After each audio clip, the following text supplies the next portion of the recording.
未来で待ってる。すぐ行く。走っていく。 2007년 제가 급식을 먹던 때 나온 시간에 달리는 소녀는 당시엔 굉장히 신선한 충격이었습니다. 그 이후 약 2년 뒤 시간에 달리는 소녀의 감독이 맡는 썸머워즈란 영화는 시간에 달리는 소녀 그 이상급의 신선한 충격이었습니다. 그 작품에서 보인 세상은 아직 학생이었던, 그리고 피처폰을 쓰면서 문자를 보내던 시기에 제게 있어서 처음 보는 소재이자 이야기였습니다. 썸머워즈에는 오즈라는 가상세계가 존재합니다. 이 가상세계에서 인간들은 세금도 내고 물건도 주문하고 부동산이나 주식에도 투자를 합니다.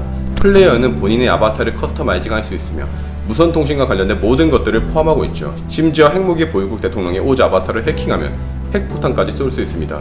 이 영화가 나온 시기는 무려 2009년. 같은 연도에 나온 소드 아트 온라인도 인간의 뇌에 접속해 가상 공간을 생성하는 세계관을 그리고 있습니다.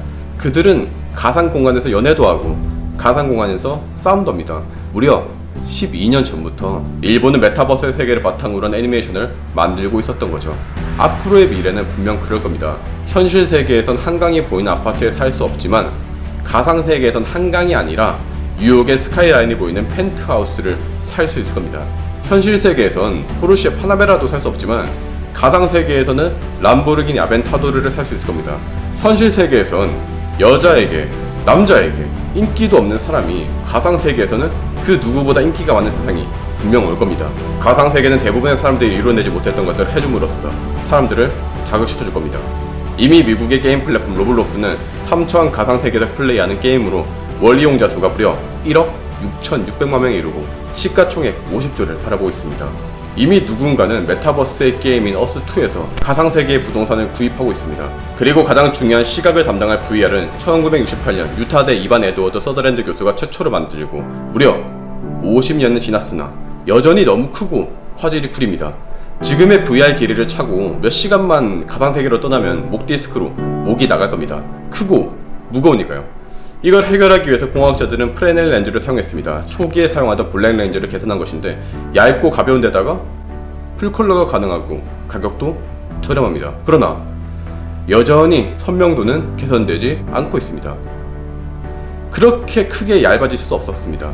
문제는 쉽게 풀리지 않았죠. 그래서 여러 장의 얇은 렌즈를 사용하는 팬케이크 디스플레이 기술이 나왔습니다. 빛을 여러 번 반사시켜서 초점 거리를 극복해 획기적으로 얇게 만드는 것이 가능했죠. 그러나 이 역시 문제가 있었습니다. 계속 반사되다 보니까 광효율이 약 15% 내외로 낮고 밝기도 낮았습니다. 그럼에도 공학자들은 문제를 해결하고 싶었습니다. VR의 사이즈도 줄이고 해상도도 높이고 싶었습니다. 그럼 근본적인 질문으로 돌아오죠. 왜 VR 장비는 이렇게 큰가? 아이러니하게도 대부분의 VR을 차지하는 공간은 빈 공간입니다.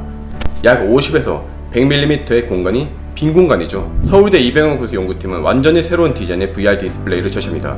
기존의 방식은 렌즈 하나가 이미지도 띄우고 사용자의 눈에 빛을 모으는 역할을 수행했습니다. 그러니까 렌즈가 두꺼워질 수밖에 없었죠. 그런데 연구진은 기존 렌즈 외에 2차원의 작은 렌즈들을 병렬로 배열해서 각각의 역할을 구분했습니다. 그리고 연구진은 프레넬 렌즈에 팬케이크 기술까지 섞음으로써 두께를 무려 8.8mm로 대폭 줄였습니다. 이병호 교수님은 제품 생산에 나서는 기업만 있다면 1에서 2년 내로 상용화까지 가능하다며 자신감을 내비칩니다.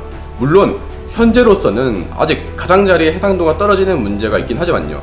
서울대 이병호 교수님이 VR의 디자인에 집중했다면 포스텍의 노준석 교수님은 메타 물질이라는 자연계에 존재하지 않거나 통상의 성능을 뛰어넘는 기존에 전혀 보지 못했던 인공 물질을 이용합니다. 실제로 이 메타 렌즈는 세계 경제 포럼에서 세상을 바꿀 10대 기술로 선정하기도 했습니다. 메타 물질을 이용하면 렌즈를 기하급수적으로 압축시킬 수 있습니다. 무려 렌즈를 1만 분의 1 수준으로 얇게 만들 수 있거든요. 메타 물질은 렌즈의 굴절률을 자유자재로 조절할 수 있기 때문이죠. 굴절률을 자유자재로 조절할 수 있다는 것은 예전 영상에서도 올린 바 있듯 투명 망토의 소재로도 쓰일 수 있다는 겁니다. 가격이 손톱만한 게 현재로서 억 단위인 게 문제죠. 그러나 기술적인 문제는 해결되고 있습니다. 하지만 가장 중요한 것, 또 이 영상의 핵심이 있습니다. 바로 컨텐츠죠. 아무리 뛰어난 기술이 있다 한들 그걸 채워줄 컨텐츠가 없다면 쓸모없습니다. 영화 썸머워즈의 가상세계에서는 러브머신이라는 AI가 오즈를 해킹해버리고 러브머신은 군사실사마저 해킹해서 핵폭발을 일으키려고 합니다. 여주인공인 나츠키는 러브머신과 판돈을 보고 세계의 운명을 건 한판 승부를 하죠. 하지만 나츠키의 판돈은 다 떨어져 버렸습니다. 패배의 순간 이 시합을 보고 있던 전 세계의 1억 5천만 명의 사람들이 나츠키에게 자신들의 계정을 판돈으로 넘겨주고 소중한 가족을 지켜달라고 말하죠. 가상 세계의 수억 명의 사람들의 힘을 얻은 나츠키는 러브머신을 일으킵니다. 제가 거의 10년도 더 지난 애니메이션을 기억하고 있는 것은 제가 지독한 일본 만화 애니 덕후가 끼기도 하지만 사실 사람들에게 기술의 중요성을 인지시키는 것은 다른 것도 아닌 컨텐츠 그리고 거기서 오는 감성이기 때문입니다. 기술은 이성적이지만 사람들을 설득시키고 또 감동을 주는 것은 이성이 아니라 감성입니다. 저는 가상세계도 그럴 것이라고 감히 확신합니다. 가상세계 패권을 잡는 것은 가장 뛰어난 기술을 가진 기업이라던가 연구소가 아니라 가장 뛰어난 컨텐츠를 만들어서 사람들의 가슴을 울리는 곳이 될 겁니다. 철학자 장자크 루소는 말했습니다. 이성이 인간을 만들어낸다고 하면 감정은 인간을 이끌어간다. 그리고 감성을 자극하기 위해서는 기술적으로도 VR의 완성도를 높이는 것도 중요하겠지만 컨텐츠를 잘 만드는 것도 그에 못지않게 중요하겠죠. 실제로 서울대 이병호 교수님은 VR 기기를 만드는 것 이상으로 영상을 처리하는 기법이 중요하다고 말씀해 주신 바 있습니다. 그래서 여러분에게 고용노동부와 영어 글로벌 러닝에서 주관하는 VR 교육 과정을 소개해 드립니다. 아마존과 오라클 등의 파트너의 영어 글로벌 러닝에서는 그래픽 디자이너들이 선호하는 얼리얼 엔진을 활용하기 때문에 취업 경쟁력이 있습니다. IT 글로벌 기업 팀장급이랑 함께 프로젝트를 완성할 것이라고 하고 또 현업 멘토가 코칭하거든요. 무엇보다 이전에 1기 수료생 분들 중에서는 비전공자로서 NC소프트랑 배틀그라운드로 유명한 크래프톤에 입사하는 성과를 보였습니다.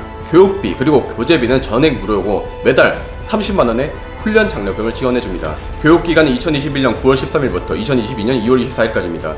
물론 이거 하나만 들으면 취업 끝! 이거는 과도한 마케팅이에요. 하지만 아무것도 안 하는 것보다는 하는 것이 낫습니다. 넘어지더라도 뭔가를 주실 수 있기를 바랍니다.